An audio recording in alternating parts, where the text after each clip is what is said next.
M के times news में आपका स्वागत है। मैं हूं एम के आजाद। आज हम बात करेंगे कि 2024 के चुनाव से पहले जो क्वार्टर फाइनल जो है जम्मू कश्मीर के चुनाव में सामने आ रही है, जिसमें भारतीय जनता पार्टी बुरी तरह हारते हुए नजर आई। और यह कोई और नहीं, कारगिल में लद्दाख स्वायत्त पर्वतीय विकास परिषद की जो चुनाव हुए थे, 26 सीटों के इस चुनाव में भारतीय जनता पार्टी को मात्र 2 सीट मिल पाई है। और यहां तक उनके जो प्रमुख चेहरे थे वो भी अपना चुनाव हार गए हैं। और बताया जाता है कि जिस तरह से जम्मू कश्मीर में धारा 370 और 35A को समाप्त करने के बाद जो चुनाव हुए, और वे चुनाव जब भारतीय जनता पार्टी के विपरीत में चले जाए तो इसे कैसे देखेंगे, और इस चुनाव के संकेत किस ओर दिखाया जा रहा है, और इसके परिणाम जब उसके चेहरे चुनाव हार जाते हैं और जब 26 सीटों के चुनाव में मात्र 2 सीट ही चुनाव जीत जाए भारतीय जनता पार्टी, तो इसे कैसे देखा जाएगा। कहा तो जा रहा है 2024 के ये क्वार्टर फाइनल है, सेमीफाइनल तो 5 विधानसभा चुनाव है। और जिस विधानसभा चुनाव में यदि जो लोग इस चुनाव में बाजी मारेंगे, 2024 का चुनाव और फाइनल वही जीतेगा, ऐसे राजनीतिक गलियारों पर चर्चा का विषय बना हुआ है। लेकिन यह क्या क्वार्टर चुनाव है क्या?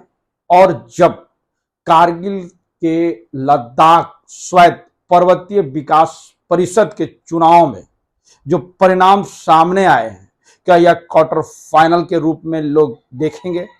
इस बात के कयास तो अभी से ही लगाए जा रहे हैं। लेकिन जो बात छनकर आ रही है वो बड़ा दिलचस्प है। वह यह भी कि इस चुनाव की क्या इतनी प्राथमिकता नहीं थी, और इसकी 2 बड़े महत्वपूर्ण संकेत तो मिल ही गए। एक यह कि इंडिया गठबंधन में जिस तरह से इस चुनाव में बाजी मारी, यानी कांग्रेस के पास 8 सीटें तो नेशनल कॉन्फ्रेंस जो फारूक अब्दुल्ला के हैं उसे 11 सीट और एक निर्दलीय उम्मीदवार जीते हैं। और जब 26 में से 22 का परिणाम सामने आया तो यह बात साफ होते चली गई कि भारतीय जनता पार्टी का इस चुनाव में सुपड़ा साफ हो गया। बड़ा दिलचस्प है क्योंकि धारा 370 और 35A के डंके जिस तरह से भारत में भारतीय जनता पार्टी ने पीटने का काम किया, और इस मामले को वहां की जनता किस तरह से देखती है, यह बड़ा महत्वपूर्ण हो ही जाता है। और जब इस बात का गोदी मीडिया में कहीं जिक्र नहीं हो कि इस चुनाव के परिणाम किस तरह से देखे जाएंगे, तो इसे क्या कहेंगे। और निश्चित तौर पर यह कहा जा रहा है कि जिस तरह से राहुल गांधी का जब इस क्षेत्रों का दौरा हुआ और इस दौरा के बाद कांग्रेस पार्टी जिस उत्साह के साथ चुनाव में जुटी, यह बड़ा महत्वपूर्ण हो गया और यह परिणाम सामने आया।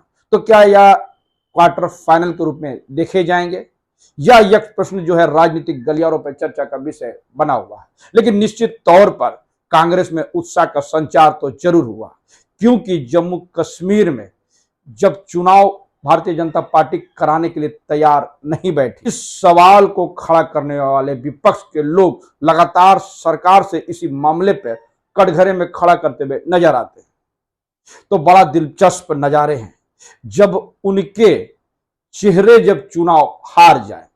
और जब झारखंड की बात की जाए तो झारखंड में भी जब रघुवर दास अपने विधानसभा चुनाव एक निर्दलीय प्रत्याशी से हार जाए, यानी जो एक निर्दलीय प्रत्याशी सरजू राय जी है, वो जब मुख्यमंत्री के चेहरा रघुवर दास को हरा दे, तो इसे क्या कहेंगे और कैसे देखेंगे।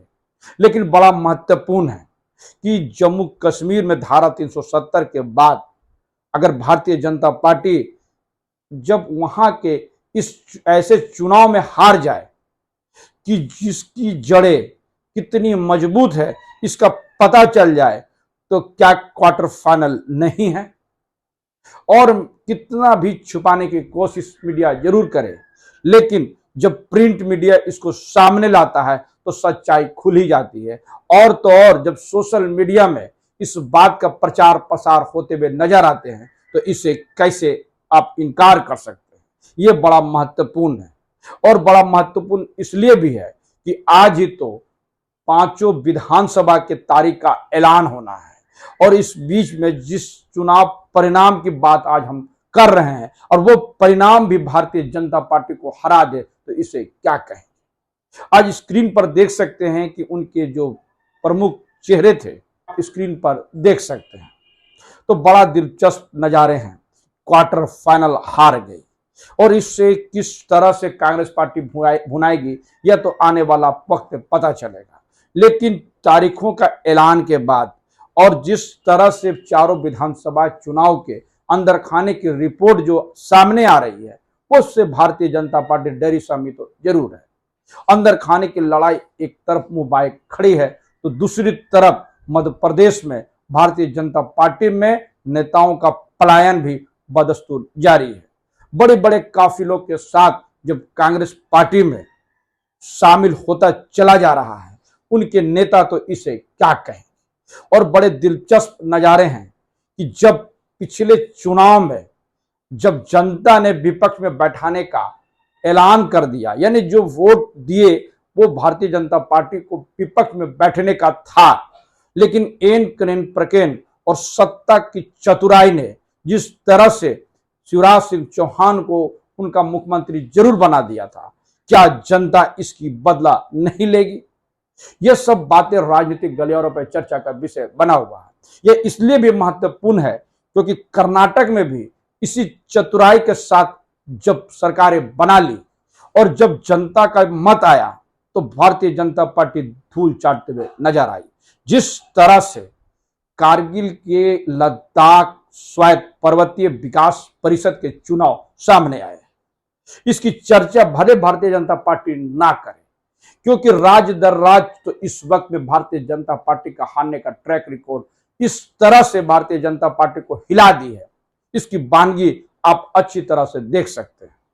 और जब चुनाव का शंखनाद हो जाए और राहुल गांधी जब लोगों को स्वीकार किया जाने लगेगा और इंडिया गठबंधन की जो परिणाम जब लद्दाख में नजर आने लगे तो इसे कैसे देखते चले जाएंगे ये आप अच्छी तरह समझ सकते हैं।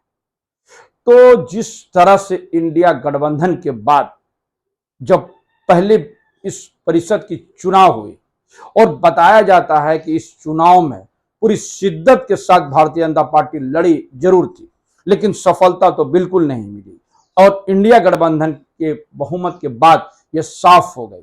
और बड़ा दिलचस्प नजारे थे कि पीडीपी के महबूबा मुफ्ती चुनाव तो नहीं लड़ी, लेकिन जिस तरह से उन्होंने खुशी जाहिर की वो बड़े दिलचस्प नजारे हैं। और महबूबा मुफ्ती ने यह कही कि जिस तरह से भारतीय जनता पार्टी ने वहां पर चुनाव हारी है, इससे स्पष्ट हो गया कि उन्होंने जिस तरह से धारा 370 और दूसरे मुद्दों को लेकर जिस तरह से वहां के नागरिकों का जो सुविधाएं हैं उसको वंचित करने का काम किया है, इसके परिणाम आगे आने वाले समय में नजर आएंगे। तो ये सब कुछ तो बड़े दिलचस्प है। और आज के दिन जब चुनाव आयोग का प्रेस कॉन्फ्रेंस हो रहा हो और अनकरीब इन सब चुनावों का अनाउंसमेंट हो जाएगा और आचार संहिता लागू हो जाएगा, तो एक चुनाव जो इस वक्त में परिणाम सामने है उस पर चर्चा होगी कि नहीं, ये बड़ा महत्वपूर्ण है। तो ये वीडियोस हमारा कैसा लगा अपने कमेंट्स बॉक्स में जरूर कमेंट्स करें, और जिन्होंने अभी तक हमारे न्यूज को सब्सक्राइब नहीं किया उसे निवेदन की सब्सक्राइब जरूर कर दे। नमस्कार।